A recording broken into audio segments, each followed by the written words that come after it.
Se você for capaz de pilotar este avião, eu me caso com você na mesma hora, disse a herdeira, rindo alto enquanto tentava humilhar o homem de roupas simples sentado ao seu lado na primeira classe. Ele apenas acompanhou a risada. Os comissários ficaram constrangidos, mas o que ela não imaginava era que aquele homem de aparência humilde era justamente o dono do avião. Antes de continuar, confira se já é inscrito no canal e conte nos comentários de onde você está ouvindo nossas histórias. Adoramos saber até onde nossas histórias chegam. Marina Cavalcante ajustou o cinto de segurança na primeira classe e olhou com desdém para o homem de camisa simples e jeans surrados que acabava de sentar na poltrona ao lado.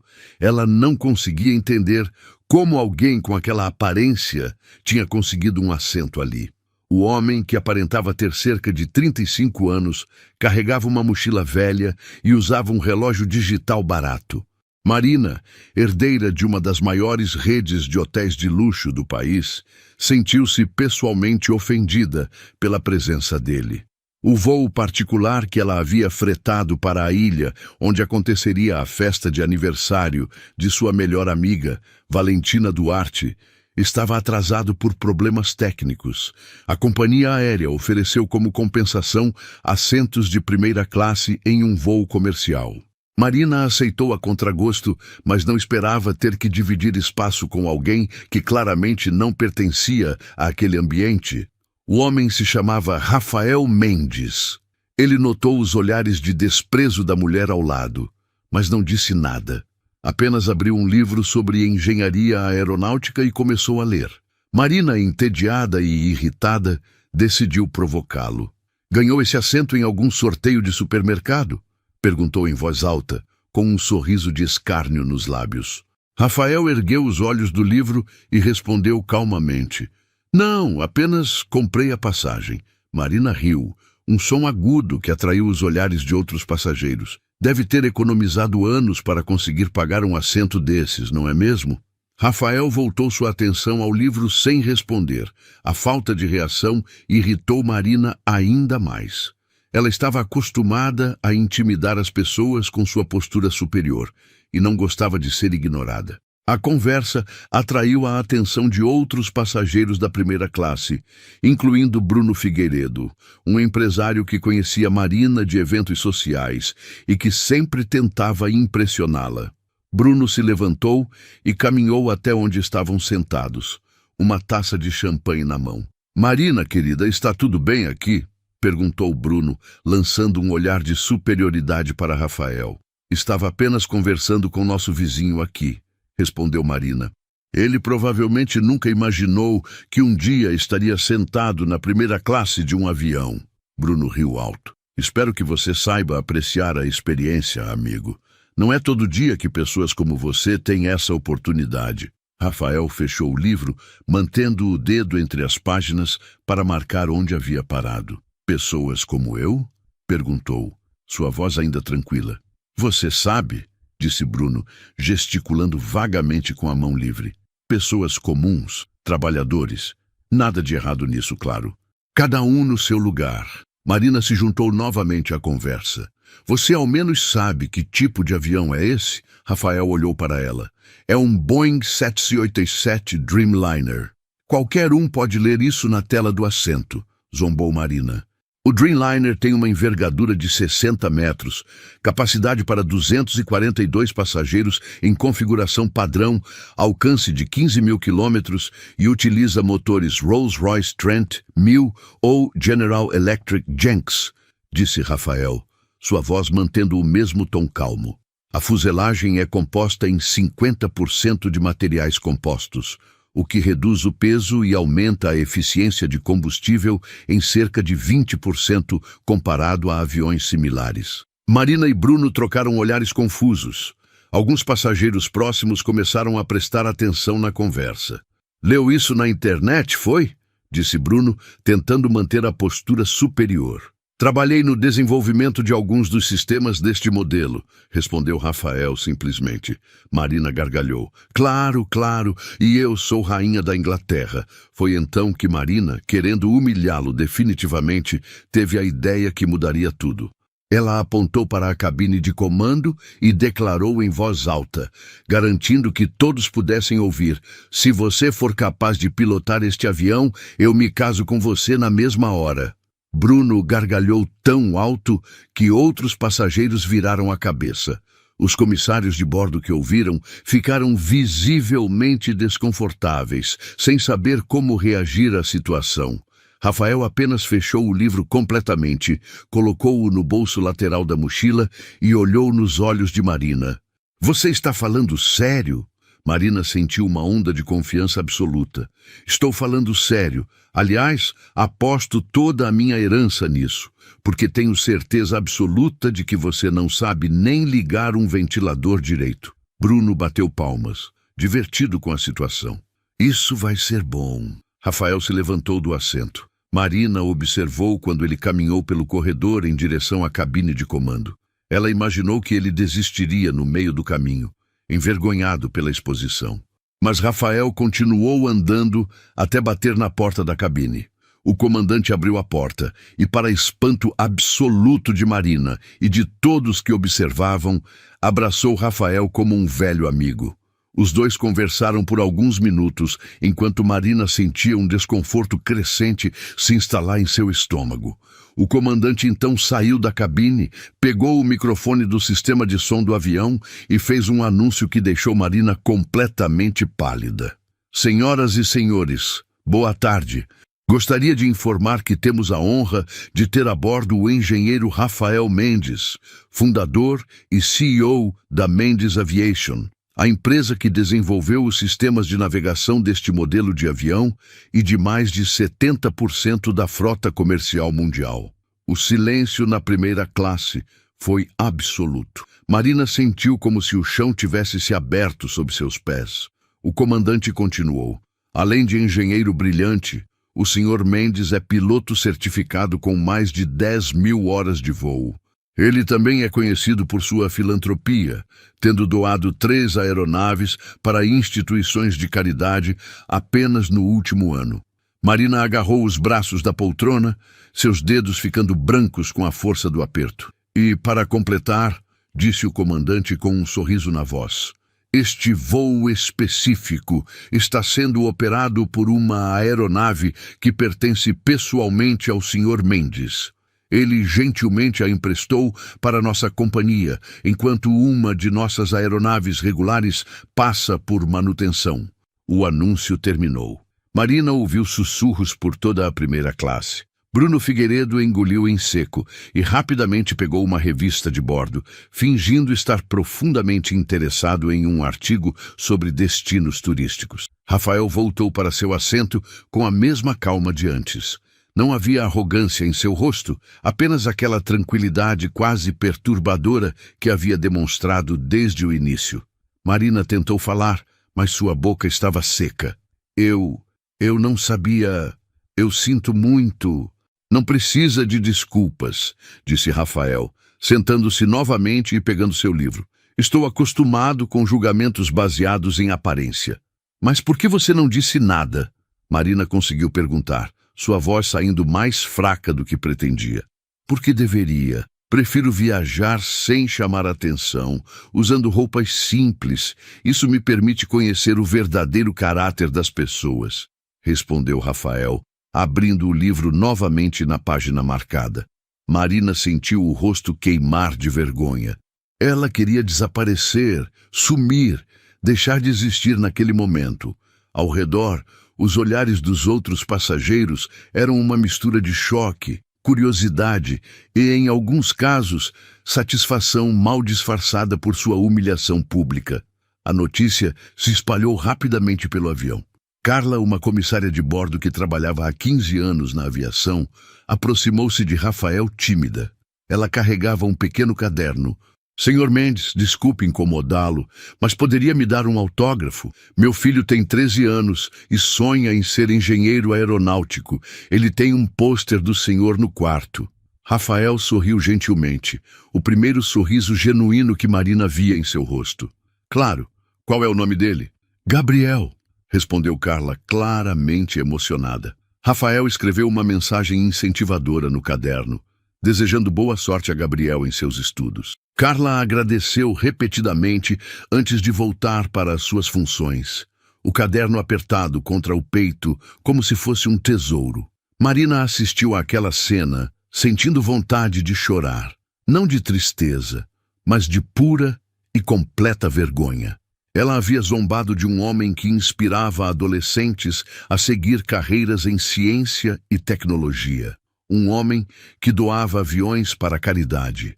Um homem que tinha construído um império do zero.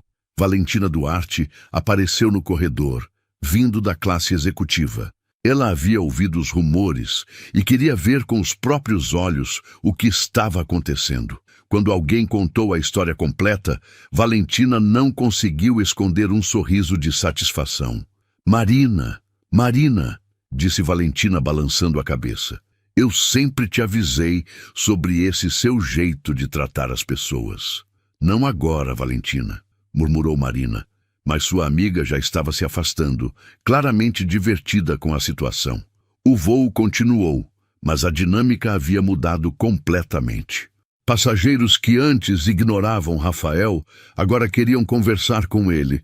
Um homem de negócios perguntou sobre investimentos em tecnologia aeroespacial. Uma mulher curiosa quis saber como ele havia começado sua carreira. Um casal de idosos simplesmente agradeceu por suas contribuições para tornar os voos mais seguros. Rafael respondeu a todas as perguntas com paciência e educação. Marina descobriu, ouvindo as conversas, que ele havia crescido em uma comunidade humilde, filho de uma costureira e um mecânico de bicicletas. Ele havia conseguido uma bolsa de estudos em uma universidade de prestígio, onde desenvolveu um algoritmo revolucionário para sistemas de navegação aérea, enquanto ainda estava na graduação. Aos 28 anos, Rafael fundou a Mendes Aviation em uma garagem alugada com 2 colegas de faculdade. Aos 32, a empresa já tinha contratos com as maiores fabricantes de aeronaves do mundo. Aos 35, ele era bilionário e um dos nomes mais respeitados da indústria aeroespacial internacional. Marina passou o restante do voo em silêncio, mas sua mente trabalhava furiosamente. Ela não conseguia entender como tinha sido tão cega, tão arrogante, tão cruel. Mais do que a vergonha pública, o que a perturbava era perceber que toda a sua vida havia sido construída em torno de valores completamente superficiais. Ela nunca tinha conquistado nada por mérito próprio. Tudo o que tinha veio da herança familiar. Os hotéis, as joias, as roupas de grife, os carros importados, tudo era resultado do trabalho de outras pessoas, de gerações anteriores. E o que ela havia feito com esses privilégios? Usá-los para menosprezar quem ela considerava inferior. Quando o avião começou a preparação para pouso, Marina olhou pela janela. Lá embaixo, as luzes da cidade começavam a aparecer na escuridão que se aproximava. Ela pensou em quantas pessoas viviam naquelas casas, lutando diariamente para sobreviver, para dar um futuro melhor aos filhos, para simplesmente ter dignidade. O avião tocou o solo suavemente. Os passageiros aplaudiram, como de costume. Marina notou que muitos aplausos eram direcionados especificamente a Rafael, que acenou discretamente em agradecimento antes de começar a recolher suas coisas. Quando as portas abriram e os passageiros começaram a desembarcar, Marina viu um grupo de pessoas com câmeras e microfones esperando no portão. Inicialmente pensou que fosse alguma celebridade no voo, mas logo percebeu que estavam ali por causa do incidente. Alguém havia filmado a cena toda e postado nas redes sociais durante o voo. O vídeo já tinha milhões de visualizações.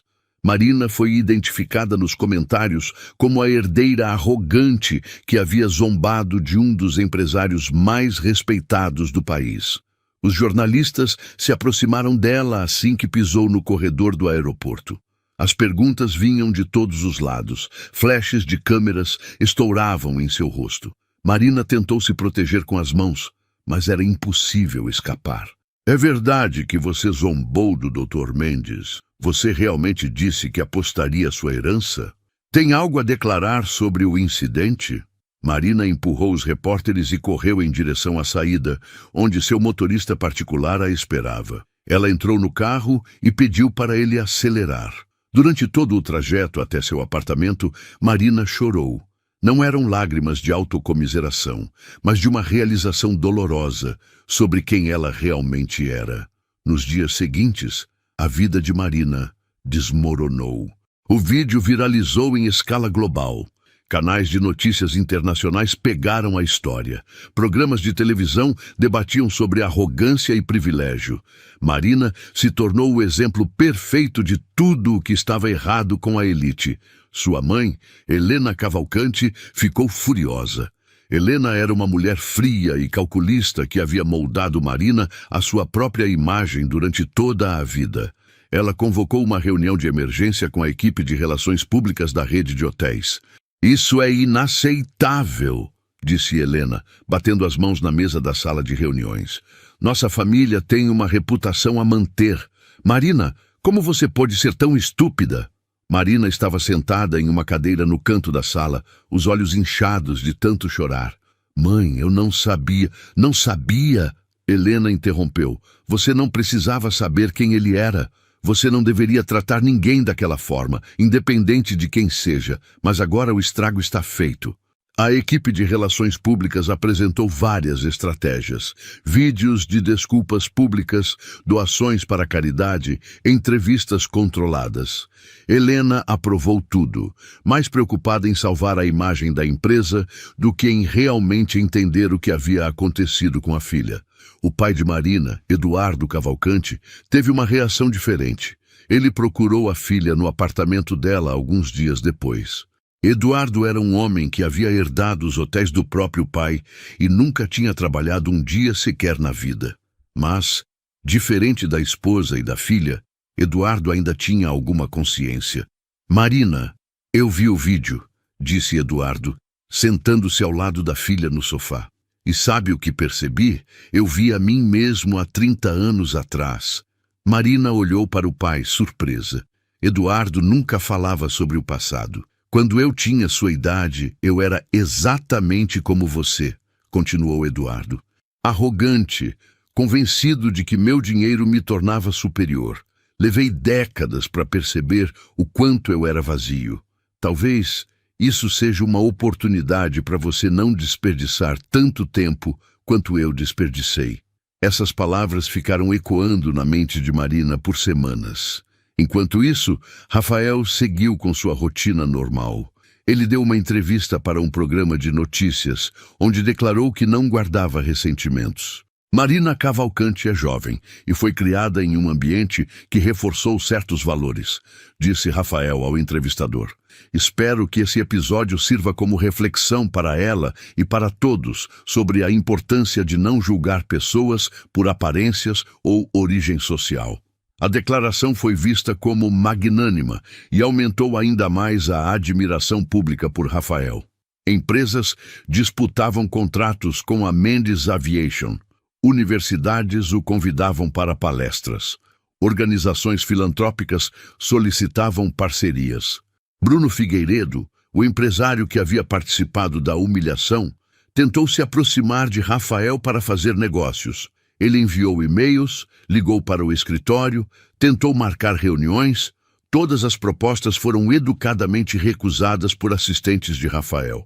Finalmente, Bruno conseguiu abordar Rafael em um evento de networking. Dr. Mendes, que prazer encontrá-lo. Gostaria de discutir algumas oportunidades de investimento. Rafael interrompeu com um sorriso cortês. Senhor Figueiredo, aprecio o interesse, mas prefiro trabalhar com pessoas cujo caráter conheço bem. Tenha uma boa noite. Bruno ficou parado, observando Rafael se afastar, finalmente entendendo que havia consequências para seu comportamento. Marina, enquanto isso, estava passando por uma transformação interna profunda. Ela passou semanas trancada em seu apartamento, recusando convites, ignorando ligações, simplesmente pensando. Ela revisitou sua vida inteira, cada decisão, cada palavra cruel, cada julgamento injusto. 3 meses depois do incidente, Marina tomou uma decisão que surpreendeu a todos. Ela marcou uma reunião com seus pais e seu advogado e anunciou que estava renunciando formalmente à sua parte na herança da família. Além disso, declarou que iria trabalhar em uma organização não governamental que ajudava jovens de comunidades carentes a conseguir bolsas de estudo. Helena ficou de pé tão rápido que sua cadeira caiu para trás. Você enlouqueceu completamente. Não, mãe. Acho que finalmente estou ficando sã, respondeu Marina, sua voz surpreendentemente firme. Você não vai fazer isso. Eu não permito, disse Helena. Com todo respeito, mãe, não estou pedindo permissão. Já tomei minha decisão. Eduardo observou a filha com uma expressão que Marina não conseguiu decifrar. Poderia ser orgulho, tristeza, alívio, talvez uma mistura de tudo. Helena, deixa a menina, disse Eduardo finalmente. É decisão dela. Você vai apoiar essa loucura? Helena virou-se para o marido, incrédula. Vou, respondeu Eduardo simplesmente. A decisão causou um escândalo na família. Tios, tias, primos, todos ligaram para tentar fazer Marina mudar de ideia. Helena chegou a ameaçar deserdar Marina completamente, remover seu nome de todos os documentos da família. Eduardo, pela primeira vez em décadas, se posicionou contra a esposa e disse que não permitiria isso. Marina começou a trabalhar na ONG uma semana depois. A organização se chamava Pontes do Futuro e funcionava em um prédio simples em um bairro afastado. O trabalho era duro e as condições precárias. Marina, que estava acostumada com escritórios luxuosos e assistentes pessoais, agora trabalhava em uma sala compartilhada com mais 5 pessoas, usando um computador velho que travava a cada 10 minutos. O trabalho na ONG colocou Marina em contato com uma realidade que ela nunca tinha conhecido. No primeiro dia, ela conheceu Dona Joana, uma cozinheira da instituição que tinha 62 anos e havia criado 5 filhos sozinha depois que o marido morreu em um acidente de trabalho. Você é aquela menina do vídeo, não é? Perguntou Dona Joana sem rodeios. Marina sentiu o rosto esquentar. Sou. Dona Joana ficou em silêncio por um momento, estudando Marina. Bom, aqui todo mundo merece uma segunda chance, inclusive você. Mas vai ter que provar que merece. Nos meses seguintes, Marina provou. Ela trabalhou duro, aprendeu sobre captação de recursos, sobre como processar inscrições de bolsas, sobre as realidades brutais que muitos jovens enfrentavam. Ela conheceu Pedro, um adolescente de 17 anos que sonhava em ser médico, mas não tinha dinheiro nem para comprar os livros do vestibular. Pedro vinha de uma família de catadores, de materiais recicláveis. Ele estudava à noite, depois de passar o dia inteiro ajudando os pais. Suas notas eram excepcionais, mas as universidades públicas eram competitivas e ele não tinha recursos para um cursinho preparatório. Marina decidiu que ajudaria Pedro pessoalmente. Ela usou seus contatos para conseguir livros doados, arranjou um professor voluntário para tutoria e acompanhou cada passo do processo de inscrição do vestibular. Ela também conheceu histórias que a fizeram questionar tudo o que havia acreditado até então. Conheceu Sara, uma jovem de 20 anos que havia passado 3 anos em um abrigo depois que seu pai biológico foi preso por violência doméstica. Sara queria ser professora, mas havia abandonado a escola para trabalhar e se sustentar quando completou 18 anos e saiu do abrigo. Conheceu Marcos, um rapaz de 19 anos que havia perdido a mãe para o câncer e estava criando 2 irmãos mais novos sozinho enquanto tentava terminar o ensino médio.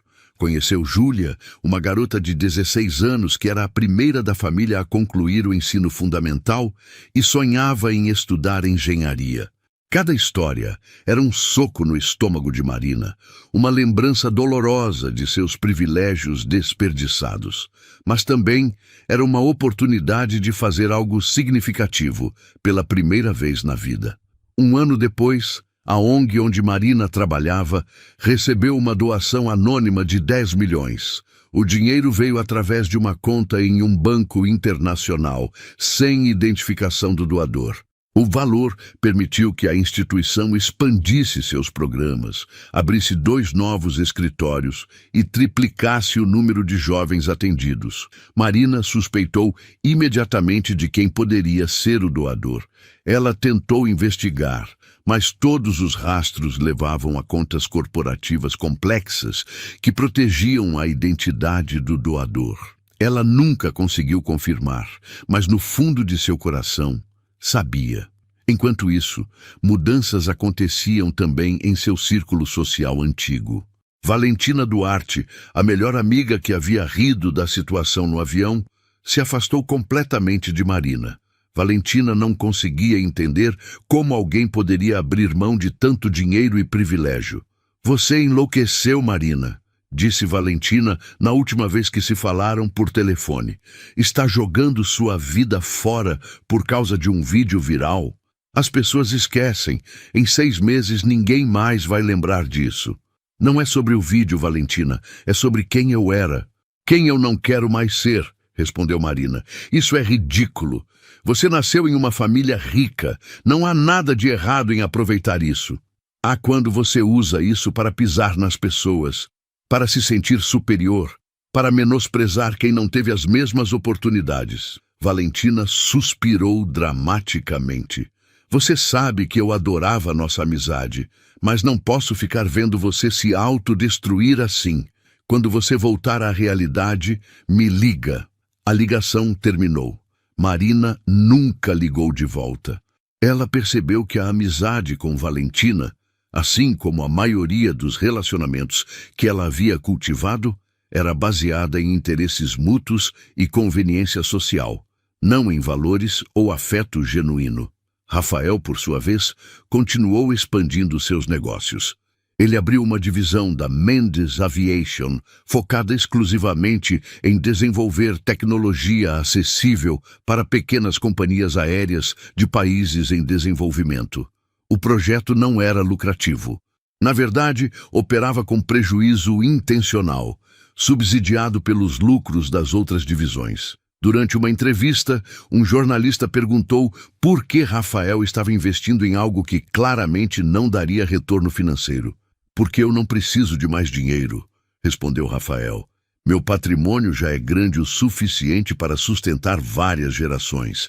O que eu preciso é ver a tecnologia aeronáutica acessível a mais pessoas, em mais lugares. Isso é muito mais valioso do que alguns zeros a mais na conta bancária." A resposta viralizou tanto quanto o vídeo original do incidente, mas dessa vez como exemplo de humildade e propósito. 2 anos após o incidente no avião, Marina foi convidada para falar em uma conferência sobre transformação pessoal e responsabilidade social. A organização do evento hesitou em fazer o convite, preocupada com a reação do público, mas o diretor da ONG onde Marina trabalhava insistiu. Marina aceitou nervosamente. Na noite anterior à palestra, ela mal conseguiu dormir. Ela escreveu e reescreveu suas anotações dezenas de vezes, tentando encontrar as palavras certas. Quando subiu ao palco, ela viu uma plateia de mais de 1000 pessoas. As luzes eram fortes e ela não conseguia ver os rostos além das primeiras fileiras. Ela respirou fundo e começou. "Meu nome é Marina Cavalcante e eu sou a pessoa mais arrogante que vocês já viram em vídeo." Houve algumas risadas nervosas na plateia. 2 anos atrás, eu humilhei publicamente um homem em um avião porque ele não se vestia bem o suficiente para os meus padrões. Eu fiz piada sobre ele ter ganhado o assento em um sorteio. Eu disse que ele deveria ter economizado anos para pagar aquele voo. Eu apostei minha herança inteira que ele não sabia pilotar um avião. Marina fez uma pausa, deixando as palavras assentarem.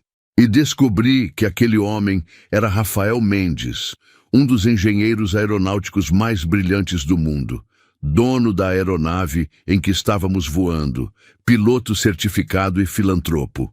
Mas sabe o que é pior do que eu não saber quem ele era? É o fato de que, mesmo que ele fosse exatamente quem eu pensava que era, um trabalhador comum com pouco dinheiro, eu não tinha o direito de tratá-lo daquela forma. A plateia estava completamente silenciosa agora. Marina continuou falando por 40 minutos. Ela contou sua história sem poupar detalhes constrangedores sobre quem ela havia sido. Falou sobre crescer em uma bolha de privilégios, cercada de pessoas que reforçavam valores superficiais. Falou sobre nunca ter conquistado nada por mérito próprio e como isso a tornou uma pessoa vazia e cruel. Ela também falou sobre os últimos 2 anos, sobre desistir da herança, sobre trabalhar na ONG, sobre conhecer pessoas como Dona Joana, Pedro, Sara, Marcos e Júlia, sobre aprender que valor humano não tem nada a ver com conta bancária. Eu não estou aqui para pedir perdão, disse Marina, sua voz firme. Não mereço perdão. Estou aqui para dizer que mudança é possível, mas só acontece quando você tem a coragem de olhar no espelho e aceitar que a pessoa refletida ali é quem você escolheu se tornar, e que você pode fazer escolhas diferentes. Quando terminou, houve alguns segundos de silêncio antes dos aplausos começarem. Algumas pessoas se levantaram, depois mais. Logo toda a plateia estava de pé. A palestra viralizou tanto quanto o vídeo original, mas dessa vez os comentários eram diferentes. Pessoas a parabenizavam pela coragem de mudar. Muitos compartilharam suas próprias histórias de transformação pessoal. Alguns ainda eram críticos, dizendo que ela estava apenas tentando limpar sua imagem. Mas a maioria reconhecia a autenticidade em suas palavras. Na plateia daquela conferência estava Lucas Mendes, o irmão mais novo de Rafael. Lucas tinha 31 anos e era psicólogo especializado em reabilitação de dependentes químicos. Ele dirigia uma clínica que oferecia tratamento gratuito para pessoas de baixa renda. Lucas ficou impressionado com a autenticidade de Marina. Depois da palestra, ele decidiu se apresentar. Marina estava no saguão do centro de convenções, conversando com alguns participantes, quando ele se aproximou. Marina, sou Lucas Mendes. Marina ficou pálida. Mendes, você é... Irmão do Rafael, sim, completou Lucas com um sorriso gentil. Não se preocupe, não vim aqui para confrontá-la ou algo assim. Vim porque sua palestra me tocou profundamente. Os dois conversaram por mais de 3 horas naquela noite. Descobriram afinidades inesperadas. Ambos trabalhavam com populações vulneráveis. Ambos acreditavam em segundas chances. Ambos haviam passado por transformações pessoais significativas. Lucas contou que, quando tinha 23 anos, havia desenvolvido um problema sério com álcool.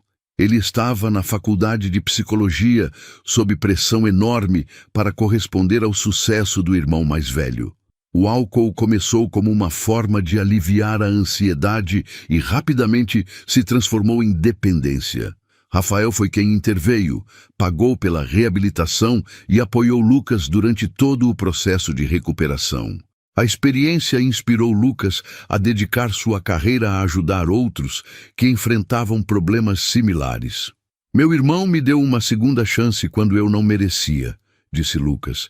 Isso me ensinou que todas as pessoas têm capacidade de mudar, só precisam de oportunidade e apoio.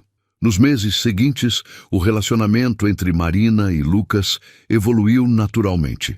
Eles começaram a trabalhar juntos em projetos que uniam as áreas de atuação de ambos. Muitos dos jovens que a ONG de Marina atendia vinham de famílias com problemas de dependência química. A clínica de Lucas poderia oferecer suporte às famílias enquanto a ONG ajudava os jovens. A parceria foi um sucesso. Famílias inteiras foram transformadas. Jovens que estavam à beira de abandonar os estudos conseguiram se formar. Pais que lutavam contra vícios conseguiram se recuperar e reconstruir relacionamentos com os filhos. Marina e Lucas também desenvolveram uma conexão pessoal profunda. Eles se entendiam de uma forma que Marina nunca havia experimentado em seus relacionamentos anteriores. Não havia jogos, não havia pretensões. Apenas duas pessoas tentando fazer diferença no mundo e apoiando uma a outra no processo. Rafael soube do relacionamento quando Lucas mencionou casualmente durante um almoço de família. Rafael estava cortando um pedaço de carne quando Lucas disse: "Por falar nisso, estou saindo com alguém. Marina Cavalcante." Rafael parou com o garfo no ar. Ele olhou para o irmão, processando a informação. "A Marina do avião?" perguntou finalmente. "Sim", confirmou Lucas. "Eu sei que parece estranho, mas ela mudou muito. Você deveria vê-la trabalhando com os jovens na ONG. É uma pessoa completamente diferente." Rafael pensou por um momento. "As pessoas têm a capacidade de mudar", disse finalmente. "Se você vê algo genuíno nela, confio no seu julgamento." "Você não se importa?" perguntou Lucas, surpreso. "Por que eu me importaria? O que aconteceu no avião foi entre mim e ela, e aquilo já passou. Se ela faz você feliz e está genuinamente tentando ser uma pessoa melhor, então tenho apenas apoio a oferecer." Alguns meses depois, Marina e Lucas organizaram um jantar para apresentá-la oficialmente à família Mendes. Marina estava aterrorizada. Ela havia passado dias pensando no que vestir, no que dizer, como se comportar. "Relaxa", disse Lucas, enquanto dirigiam para a casa dos pais. "Eles vão te adorar." "Como você pode ter tanta certeza? Eu humilhei seu irmão publicamente. E você se transformou completamente depois disso. Meus pais valorizam crescimento pessoal mais do que qualquer outra coisa. Vai ficar tudo bem." A casa dos Mendes não era o que Marina esperava. Ela havia imaginado uma mansão gigantesca, mas encontrou uma casa confortável de tamanho médio em um bairro tranquilo. Simples, mas acolhedora. Dona Lúcia Mendes, a mãe, abriu a porta com um sorriso caloroso. Ela tinha 68 anos, cabelos grisalhos e mãos calejadas de décadas de trabalho como costureira. "Marina, que prazer conhecê-la. Lucas não para de falar de você." Senhor Alberto Mendes, o pai, estava na sala consertando uma bicicleta. Ele tinha 70 anos e ainda mantinha seu pequeno negócio de mecânica, mais por amor ao ofício do que por necessidade financeira. "Bem-vinda, Marina. Desculpe a bagunça, estava ajustando a corrente desta aqui." Rafael chegou alguns minutos depois. O encontro entre ele e Marina foi inevitavelmente tenso no início. Eles se cumprimentaram formalmente, sem saber exatamente o que dizer. Foi Dona Lúcia quem quebrou o gelo. "Bom, já que estamos todos aqui, vamos jantar. Marina, espero que goste de comida simples. Fiz um ensopado que é receita da minha avó." Durante o jantar, as conversas fluíram de forma surpreendentemente natural. Marina contou sobre seu trabalho na ONG, sobre os jovens que estavam sendo ajudados, sobre seus planos futuros. Rafael falou sobre os novos projetos da empresa e sobre uma escola de aviação que estava planejando abrir para oferecer treinamento gratuito a jovens de baixa renda. Em determinado momento, Marina reuniu coragem e falou diretamente com Rafael. "Eu nunca tive a oportunidade de me desculpar adequadamente com você. O que eu fiz foi imperdoável." Rafael a olhou. "Marina, você já se desculpou de todas as formas possíveis. Suas ações nos últimos 2 anos falam mais alto do que qualquer palavra." "Está tudo bem." "Não está tudo bem", insistiu Marina. "Eu fui cruel, arrogante e preconceituosa. E a pior parte é que você não foi a primeira pessoa que tratei assim. Você foi apenas a primeira que me fez encarar quem eu realmente era." "E você encarou", disse Rafael calmamente. "E mudou. Isso exige uma coragem que poucas pessoas têm. Você tem meu respeito." Marina sentiu lágrimas nos olhos, mas conseguiu controlá-las. Dona Lúcia percebeu e gentilmente mudou de assunto, perguntando sobre os projetos conjuntos entre a ONG e a clínica de Lucas. A noite terminou bem. Quando Marina e Lucas saíram, ela se sentiu mais leve do que havia se sentido em anos. 3 anos depois do incidente, Helena Cavalcante morreu de um infarto fulminante. Ela estava em uma reunião de negócios quando simplesmente caiu. Morreu antes mesmo da ambulância chegar. Eduardo estava devastado. Apesar de todos os problemas do casamento, apesar da frieza de Helena, ele a havia amado à sua maneira. O funeral foi um evento enorme, com centenas de pessoas do mundo empresarial prestando suas condolências. Marina compareceu, mas Helena não havia pedido para vê-la antes de morrer. Nos últimos momentos, Helena havia chamado apenas Ricardo, o filho mais velho que havia permanecido nos negócios da família. Para Marina, nenhuma palavra, nenhum olhar final. A última vontade de Helena, expressa em seu testamento, foi que Marina não recebesse absolutamente nada da herança. Tudo deveria ser dividido entre Ricardo e Eduardo, com a parte de Eduardo eventualmente indo para Ricardo quando ele morresse. Eduardo ficou furioso quando o advogado leu o testamento. Isso é absurdo. Marina é minha filha tanto quanto Ricardo. Foram os desejos expressos da senhora Cavalcante, disse o advogado. Não me importo. Vou dividir minha parte igualmente entre meus 2 filhos. Ricardo, que havia se tornado ainda mais arrogante e materialista com os anos, ficou indignado. Pai, mãe deixou claro o que queria. Sua mãe estava errada, disse Eduardo firmemente. A primeira vez em décadas que ele havia contradito a falecida esposa tão diretamente. Marina vai receber sua parte. Ricardo ficou furioso com a decisão do pai. Ele contratou uma equipe de advogados para impedir que Marina recebesse qualquer coisa. O processo legal se arrastou por anos, consumindo tempo, energia e uma fortuna em honorários. Marina, por sua vez, decidiu que se ganhasse, doaria tudo para a ONG. Ela nem queria o dinheiro. O que ela queria era o reconhecimento de que pertencia à família, que era filha de Eduardo, tanto quanto o Ricardo era. O processo finalmente foi resolvido 4 anos depois, com decisão favorável a Marina. Ela recebeu sua parte da herança, um valor que chegava a dezenas de milhões. No dia seguinte, ela transferiu tudo para a Pontes do Futuro. A doação permitiu que a ONG comprasse um prédio próprio, expandisse para mais regiões, criasse novos programas e ajudasse milhares de jovens adicionais. Marina não ficou com 1 centavo sequer. 5 anos após o voo que mudou sua vida, Marina estava em um avião novamente. Dessa vez, viajava para uma região remota onde a ONG estava inaugurando uma nova escola construída com recursos da doação. Lucas estava no assento ao lado, dormindo tranquilamente depois de uma semana exaustiva de trabalho. No assento da frente estava Pedro, aquele adolescente que sonhava em ser médico. Ele havia conseguido a bolsa de estudos, passou no vestibular de medicina em primeira colocação e agora, recém-formado, estava trabalhando como voluntário na mesma organização que um dia o havia ajudado. Marina olhou pela janela do avião. As nuvens pareciam infinitas. Ela pensou em como sua vida teria sido se aquele dia no avião nunca tivesse acontecido. Provavelmente estaria em algum resort de luxo, cercada de pessoas vazias como Valentina, gastando dinheiro que não havia ganhado, julgando todos ao redor sem perceber o quão pequena ela mesma era. O avião passou por uma turbulência forte. Marina segurou a mão de Lucas instintivamente. Ele acordou sobressaltado. "Está tudo bem?" perguntou ele, ainda meio sonolento. "Está tudo bem", respondeu Marina sorrindo. E era verdade. Estava tudo bem pela primeira vez em sua vida. Rafael continuou com seus projetos.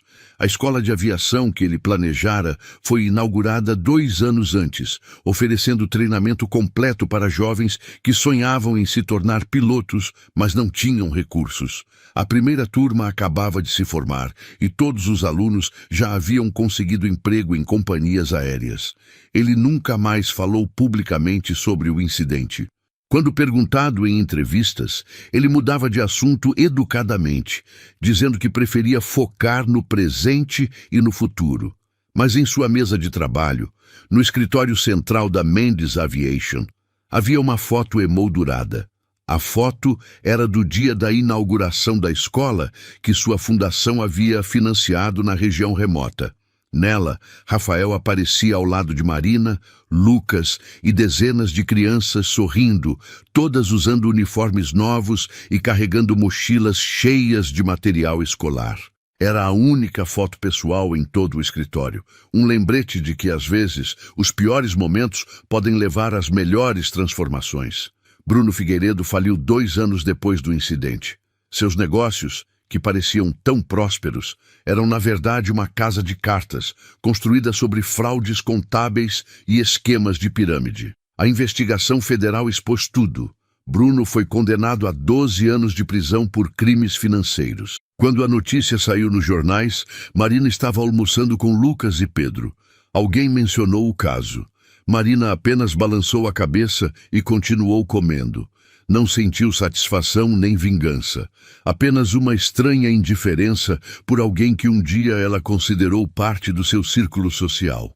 A última vez que Marina viu seu reflexo naquela versão antiga de si mesma foi em uma reunião de ex-colegas de faculdade. O encontro foi organizado por Patrícia, que havia sido sua melhor amiga na universidade antes de Valentina. Marina quase não foi, mas Lucas a convenceu de que seria bom reviver algumas memórias. O evento era em um hotel de luxo. Marina chegou usando um vestido simples que havia comprado em uma loja de departamento. Nada de grife, nada de joias caras. A maioria das pessoas a cumprimentou educadamente, mas manteve distância. Elas haviam visto os vídeos, conheciam a história.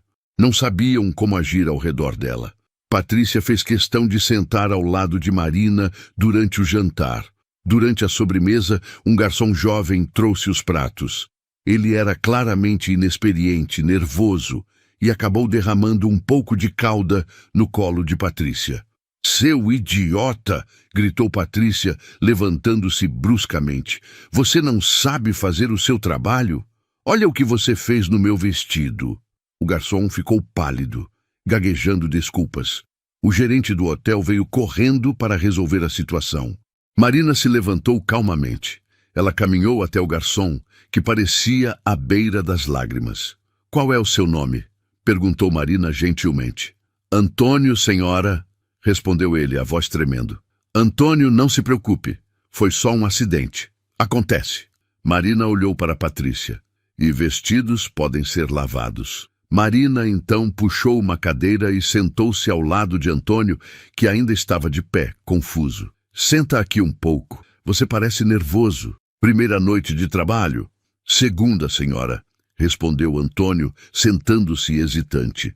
"Conta para mim sobre você. O que você faz quando não está trabalhando aqui?" Antônio, surpreso pela gentileza, começou a contar sua história. Ele tinha 23 anos e sonhava em abrir um pequeno restaurante.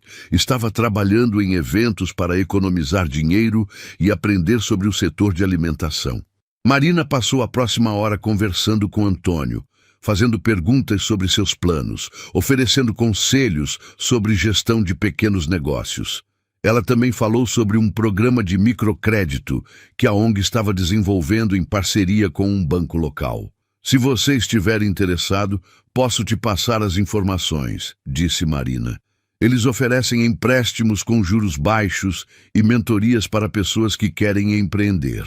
Antônio anotou tudo em um guardanapo, seus olhos brilhando com esperança. Patrícia observou a cena toda com desaprovação. Quando Marina finalmente voltou para a mesa, Patrícia disse: "Você realmente mudou, não foi? Ou está apenas fazendo teatro?" Marina olhou para a antiga amiga. "Não é teatro, Patrícia, é quem eu escolhi ser. E, honestamente, espero nunca mais voltar a ser quem eu era."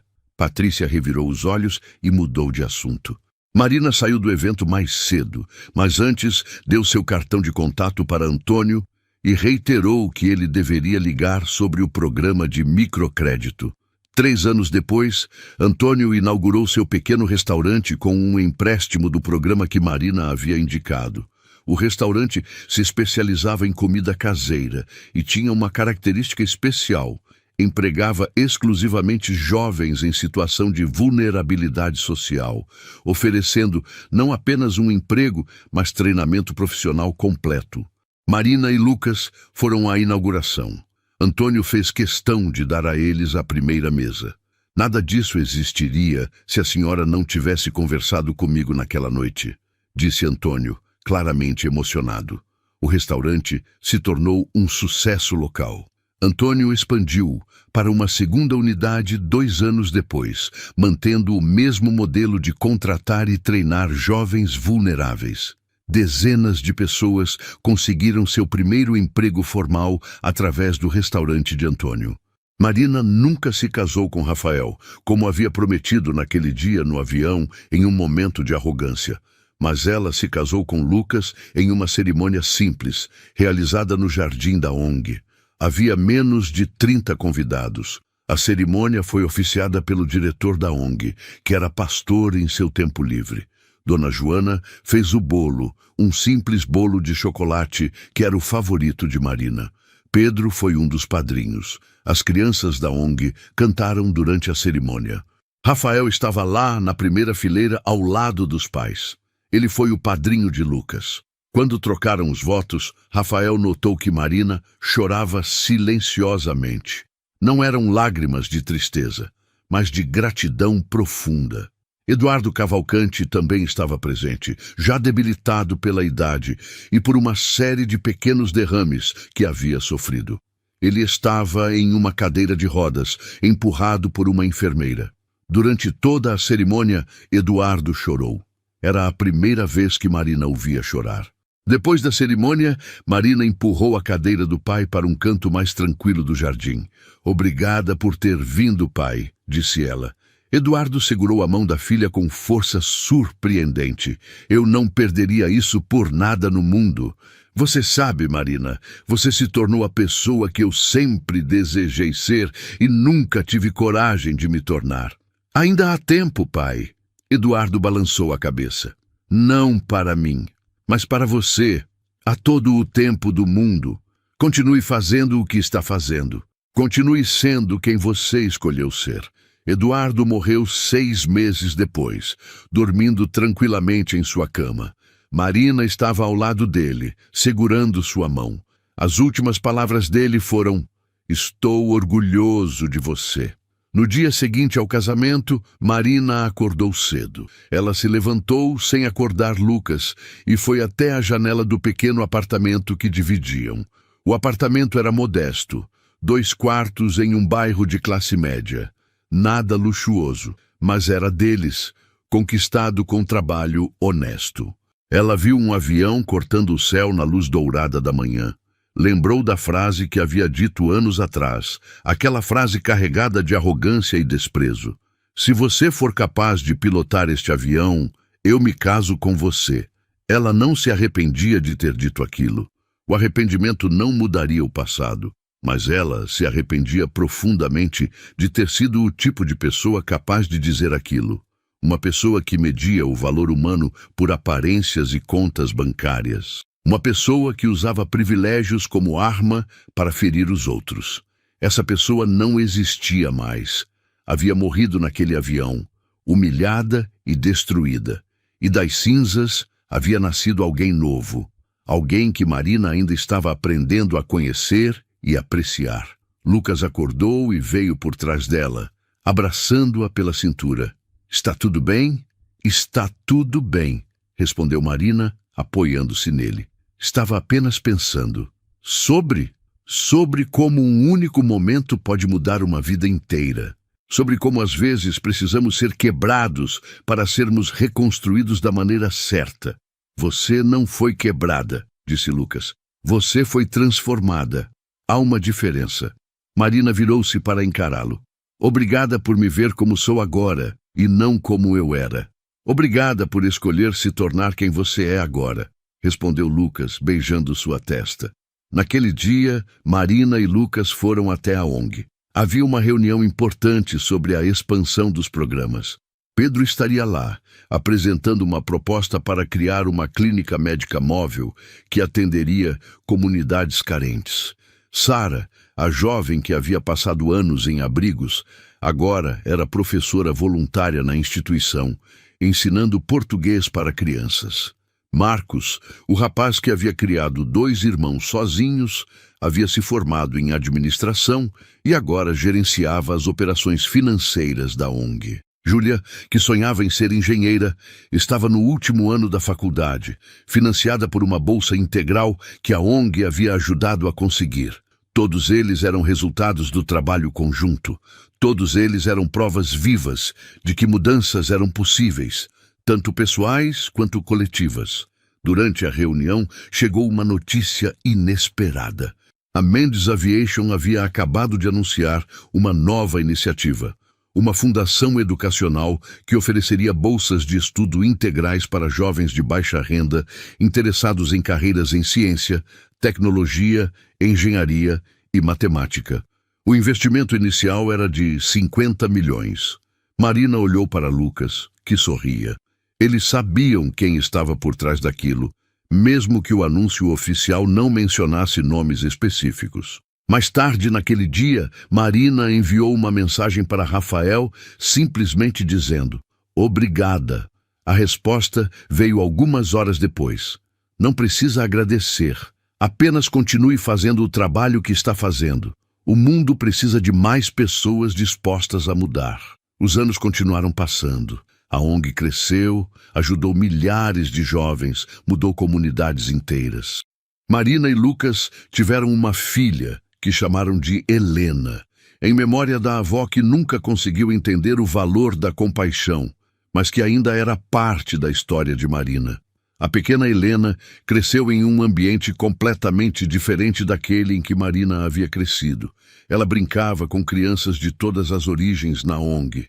Seus brinquedos não eram caros, mas eram amados. Seus valores eram construídos sobre empatia, trabalho duro e respeito por todos, independente de posição social. Um dia, quando Helena tinha 5 anos, ela perguntou: "Mamãe, por que não moramos em uma casa grande, como as que vejo na televisão?" Marina se ajoelhou para ficar na altura da filha. "Porque não precisamos de uma casa grande para ser felizes. Temos tudo o que precisamos aqui. E o dinheiro que poderíamos gastar em uma casa enorme, usamos para ajudar outras pessoas."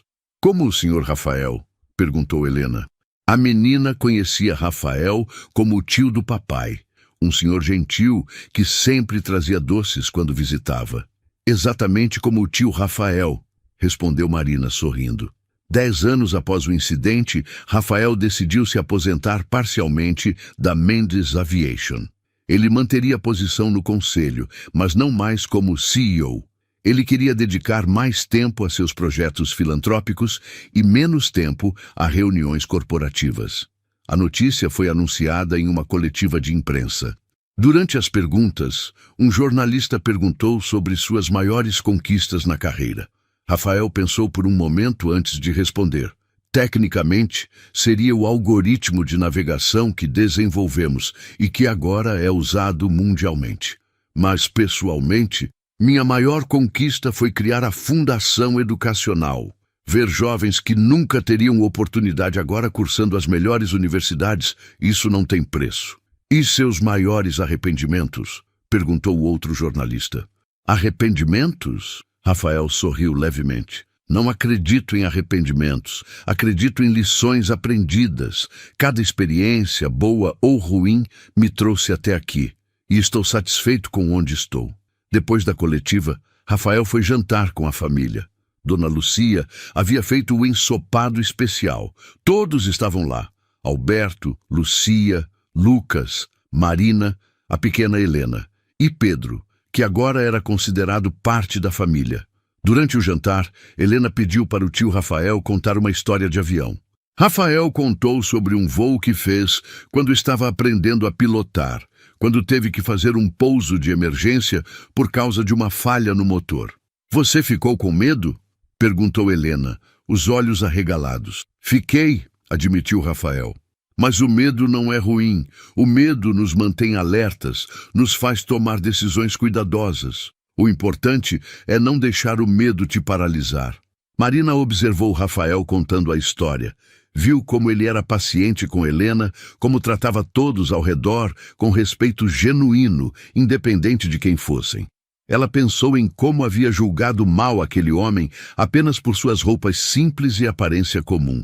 Aquela noite, depois que todos foram embora e Helena estava dormindo, Marina e Lucas sentaram no pequeno sofá da sala. "Você sabe que o Rafael nunca me tratou mal depois do incidente?" disse Marina. "Mesmo tendo todos os motivos do mundo para me odiar, ele escolheu entender ao invés de retaliar. Esse é o tipo de homem que meu irmão é", respondeu Lucas. "Ele poderia ter usado aquela situação para te destruir completamente. Ao invés disso, ele te deu espaço para mudar. Ele me deu mais do que espaço. Ele me deu um exemplo. Mostrou que grandeza verdadeira não está em humilhar quem te humilhou, mas em elevar quem precisa ser elevado." Ricardo, o irmão de Marina, havia se tornado uma pessoa cada vez mais amarga com os anos. Depois de perder o processo contra Marina, ele se afundou em más decisões empresariais. A rede de hotéis, que já não ia bem, começou a falir sob sua gestão. Hotéis foram fechados, funcionários demitidos, dívidas acumuladas. Ricardo tentou pedir ajuda a Marina algumas vezes, mas sempre de forma arrogante, como se ela lhe devesse algo. Marina ofereceu ajuda profissional, conexões com consultores especializados, mas Ricardo recusou tudo que não fosse dinheiro direto. "Você tem milhões da herança que doou", disse Ricardo em uma ligação particularmente tensa. "Poderia pelo menos emprestar algo para salvar os negócios da família." "Eu não tenho nada dessa herança, Ricardo. Doei tudo, como você bem sabe. E mesmo que tivesse, não investiria em negócios gerenciados de forma irresponsável", respondeu Marina calmamente. "Irresponsável? Você abandonou a família, abandonou seus deveres e fica pregando moralidade?"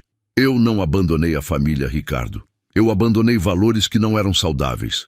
Há uma diferença." Ricardo desligou o telefone bruscamente. Foi a última conversa que tiveram por anos. Enquanto isso, a vida continuava para todos os envolvidos naquela história que começou em um avião. Valentina Duarte, a antiga melhor amiga de Marina, havia se casado com um empresário rico e vivia uma vida de luxo superficial. Ela postava fotos elaboradas em redes sociais, sempre tentando provar que era feliz, mas aqueles que a conheciam bem podiam ver o vazio em seus olhos. Carla, a comissária de bordo que havia pedido autógrafo a Rafael, viu seu filho Gabriel realizar o sonho de estudar engenharia aeronáutica. Gabriel conseguiu uma bolsa na fundação criada por Rafael e agora trabalhava na Mendes Aviation, desenvolvendo a próxima geração de sistemas de navegação. Dona Joana se aposentou da cozinha da ONG aos 70 anos, mas continuou aparecendo regularmente para ajudar como voluntária. Ela dizia que os jovens da instituição eram como filhos adicionais para ela. 15 anos após o incidente, Marina foi convidada para dar uma palestra em uma importante universidade. O tema era liderança e transformação social. Ela aceitou, apesar de ainda ficar nervosa falando em público. A plateia era composta principalmente por estudantes universitários, jovens cheios de ambição e sonhos. Marina começou sua palestra da mesma forma que sempre começava. "Meu nome é Marina Cavalcante e há 15 anos eu cometi um dos erros mais públicos e vergonhosos que alguém pode cometer." Ela contou a história do avião, a história da transformação, a história do trabalho na ONG. Mas dessa vez, ela também trouxe dados. Números concretos sobre quantos jovens haviam sido ajudados, quantas famílias transformadas, quantas comunidades impactadas. "O erro que cometi me destruiu", disse Marina para os estudantes. "Mas dessa destruição, escolhi construir algo novo. Não estou dizendo que todos precisam passar por uma humilhação pública para mudar, mas estou dizendo que todos nós temos escolhas. Podemos escolher usar nossos privilégios para construir muros ou pontes, para elevar ou diminuir, para agregar ou dividir." Depois da palestra, vários estudantes fizeram perguntas. Uma jovem perguntou: "Como você lidou com o ódio nas redes sociais?" "No começo foi devastador", respondeu Marina honestamente. Mas depois percebi que as pessoas tinham razão de estar com raiva. Eu havia incorporado tudo de pior em nossa sociedade. Com o tempo, quando comecei a agir diferente, a narrativa mudou. Mas nunca esperei que mudasse. Eu mudei porque precisava, não porque queria a aprovação pública. Um rapaz perguntou: "Você ainda tem contato com o Dr. Mendes?" Marina sorriu. "Sim, ele é meu cunhado, casado com o irmão dele. A vida tem suas ironias, não é mesmo?" A plateia riu. Alguém gritou lá do fundo: "Você acabou se casando com a família dele, então?" "Acabei", concordou Marina, "mas não por causa de dinheiro ou status. Me casei porque encontrei em Lucas alguém que compartilhava meus valores. Alguém que via o mundo da mesma forma que eu aprendi a ver." Uma professora na plateia levantou a mão. "Senhorita Cavalcante, o que você diria para jovens que vêm de privilégio e querem usar isso para fazer diferença?" Marina pensou cuidadosamente antes de responder. Diria que reconhecer privilégio é o primeiro passo. Não é sobre culpa, é sobre responsabilidade. Se você nasceu em berço de ouro, não tem culpa disso, mas tem responsabilidade sobre o que faz com isso. Pode usar para criar mais distância entre você e os outros, ou pode usar para criar pontes. A palestra terminou com aplausos entusiasmados. Vários estudantes se aproximaram depois para conversar individualmente. Marina ficou até tarde, conversando com cada um que quis falar com ela. Uma das estudantes, uma jovem chamada Isabela, disse que vinha de uma família rica e se sentia perdida sobre qual caminho seguir. "Meus pais esperam que eu assuma os negócios da família, mas eu quero trabalhar com impacto social. Eles dizem que é desperdício." Marina segurou as mãos da garota. "Não é desperdício, é propósito. E propósito é a única coisa que realmente importa no final. Você pode ter todo o dinheiro do mundo e ainda se sentir vazia. Mas quando você faz diferença na vida de alguém, quando você vê transformação real acontecendo, isso preenche de uma forma que nenhuma conta bancária consegue." Isabela começou a chorar. "Obrigada. Eu precisava ouvir isso." Naquela noite, voltando para casa no metrô, Marina raramente usava carro, preferindo o transporte público. Ela refletiu sobre como sua vida havia mudado. Não apenas externamente, mas internamente.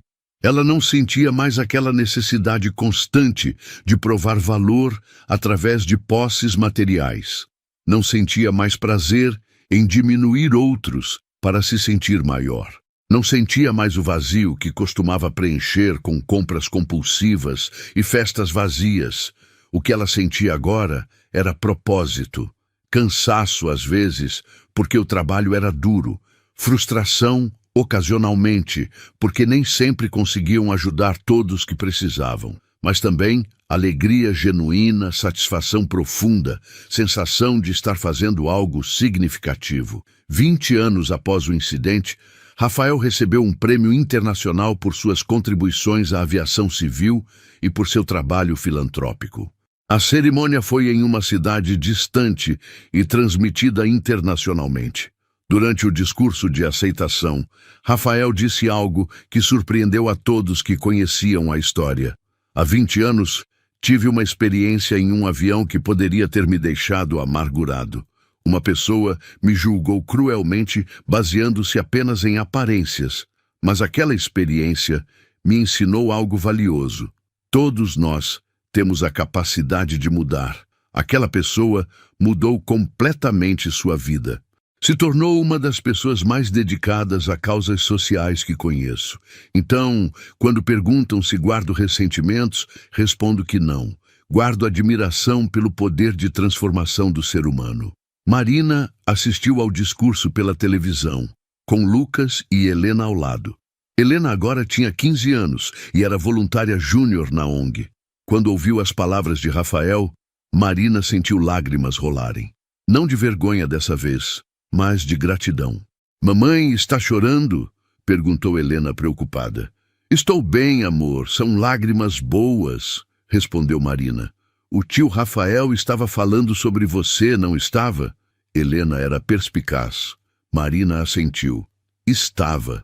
Você deve ter mudado muito mesmo. Não consigo imaginar você sendo diferente de como é agora.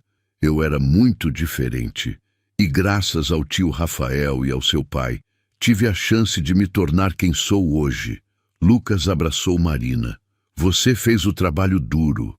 Nós apenas te apoiamos. Naquele mesmo ano, Antônio, o garçom que Marina havia conhecido anos atrás, abriu sua terceira unidade do restaurante. Ele havia se tornado um empresário de sucesso, mas nunca esqueceu suas raízes. Cada restaurante mantinha o modelo de empregar e treinar jovens vulneráveis. Antônio convidou Marina e Lucas para a inauguração. Durante o evento, ele fez um brindis. Esta mulher aqui mudou minha vida, e não com dinheiro, mas com gentileza, em um momento onde eu estava sendo humilhado. Ela me mostrou que eu tinha valor. Então este restaurante é dedicado a ela e a todos que acreditam no potencial das pessoas. Marina ficou vermelha com o discurso, mas agradeceu profundamente. Pedro, o jovem médico, agora coordenava um programa de saúde itinerante que levava atendimento médico a comunidades remotas. Ele se tornou uma referência em medicina preventiva para populações carentes. Sara havia se tornado diretora pedagógica de uma rede de escolas públicas, implementando métodos inovadores de ensino. Marcos era consultor financeiro especializado em ajudar pequenos negócios de comunidades pobres. Júlia se formou em engenharia e trabalhava desenvolvendo soluções de saneamento básico para favelas. Todos eles eram frutos daquele trabalho iniciado há tantos anos. Todos eles provavam que oportunidade e apoio podiam transformar vidas. Ricardo finalmente declarou falência completa 22 anos após o incidente. Todos os hotéis da família foram vendidos para pagar dívidas. Ricardo perdeu tudo e, pela primeira vez na vida, precisou procurar emprego. Marina soube através de um conhecido em comum. Ela pensou em entrar em contato, em oferecer ajuda, mas sabia que Ricardo não aceitaria. Não dela. O orgulho dele era grande demais. Mas 6 meses depois, Ricardo ligou. Sua voz era diferente, mais humilde, cansada. Marina, eu preciso de ajuda, disse ele sem rodeios. Que tipo de ajuda? Perguntou Marina. Preciso de um emprego, qualquer coisa. Gastei minhas últimas economias. Estou morando em um apartamento minúsculo. Não tenho para onde ir.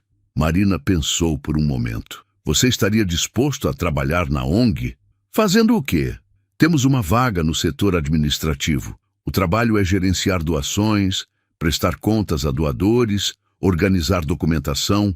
Não paga muito, mas é honesto. Ricardo ficou em silêncio por tanto tempo que Marina pensou que ele havia desligado. Eu aceito, disse finalmente. Ricardo começou a trabalhar na ONG 3 semanas depois. No início, foi difícil para ele. Estava acostumado a ser o chefe, a dar ordens, a ter privilégios. Agora era apenas mais um funcionário, respondendo a superiores, cumprindo horários, fazendo trabalho que considerava inferior. Mas com o tempo, algo começou a mudar. Ricardo passou a conhecer as histórias dos jovens atendidos pela ONG. Viu a transformação acontecendo diante de seus olhos. Conheceu famílias inteiras sendo tiradas da miséria através de educação e oportunidades. 1 ano depois de começar a trabalhar na ONG, Ricardo pediu para falar com Marina em particular. Eu passei minha vida inteira desperdiçando tudo o que tinha, disse ele. Você foi mais inteligente que eu.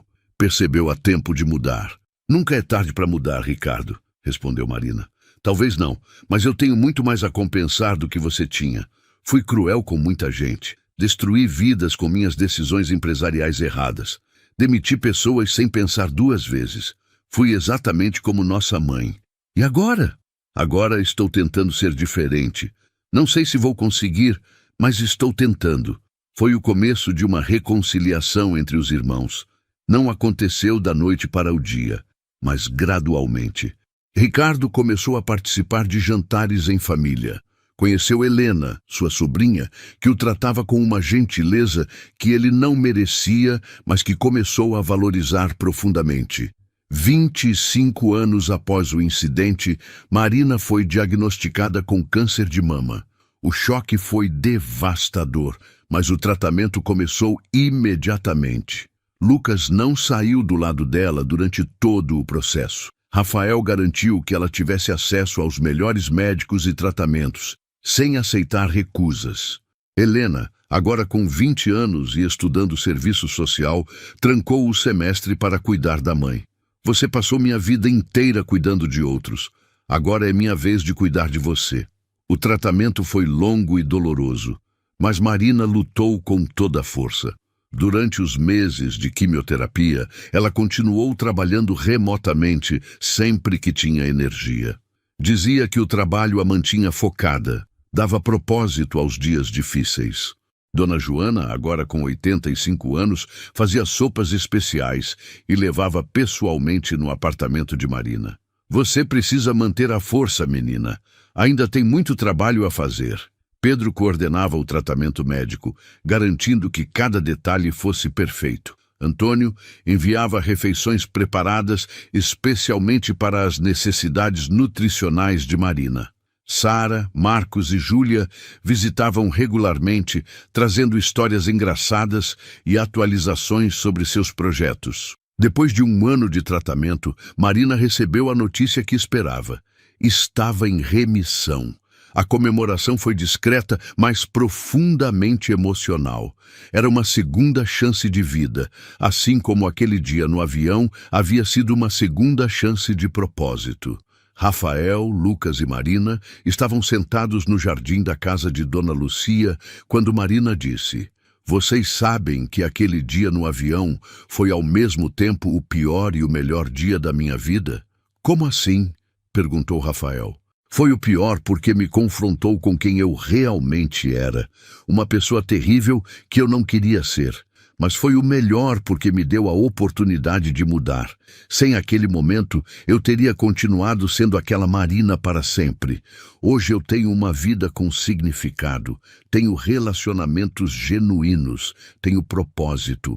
Nada disso existiria se aquele dia não tivesse acontecido." Rafael sorriu. "Sabe, eu sempre me perguntei se deveria ter respondido diferente naquele dia. Se deveria ter revelado quem eu era desde o início." "E agora, o que você acha?" perguntou Marina. "Acho que aconteceu exatamente como deveria acontecer. Você não teria mudado se eu tivesse te poupado da humilhação. A transformação real só acontece quando enfrentamos as consequências de nossas ações." Lucas ouvia a conversa em silêncio, um braço ao redor de Marina. "Vocês dois são prova de que até das piores situações algo bom pode surgir." Marina recostou a cabeça no ombro de Lucas. "Eu não mudaria nada do que aconteceu, porque tudo me trouxe até aqui, e aqui com vocês, fazendo o trabalho que fazemos, é exatamente onde eu preciso estar." Os três ficaram em silêncio por um momento, observando o pôr do sol. Dona Lucia saiu da casa com uma bandeja de chá e biscoitos. Senhor Alberto vinha logo atrás, reclamando sobre uma bicicleta que estava tendo dificuldade de consertar. Helena chegou correndo, animada com notícias sobre um novo projeto da ONG. Pedro telefonou dizendo que vinha jantar. Era uma cena simples, comum, sem nada de extraordinário, mas para Marina era tudo. Era a família que havia encontrado, o propósito que havia descoberto, a vida que havia escolhido construir. Ela pensou naquela Marina de 25 anos atrás, sentada em um avião, cheia de arrogância e vazio. Pensou em como ela havia destruído aquela pessoa para se tornar quem era agora. E pela primeira vez em muito tempo, ela se sentiu em paz completa com todas as escolhas que havia feito. O avião que cortava o céu naquele momento carregava outras histórias, outros começos, outros fins.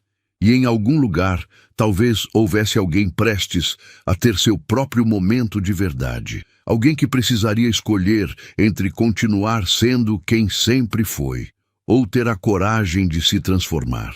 Marina esperava que, quando esse momento chegasse para essa pessoa, ela fizesse a escolha certa. A escolha difícil, A escolha que dói no começo, mas que transforma tudo no final. Porque no final, não importava quanto dinheiro você tinha, quantas propriedades possuía, quantos carros importados dirigia. O que importava era quantas vidas você tocou, quantas pessoas você ajudou, quanto bem você deixou no mundo. E Marina sabia, olhando para a família reunida ao seu redor, para os jovens que haviam transformado suas vidas através da ONG, para as comunidades que haviam sido impactadas pelo trabalho de décadas, que ela havia deixado sua marca. Não da forma que imaginava quando era jovem, mas de uma forma infinitamente mais significativa.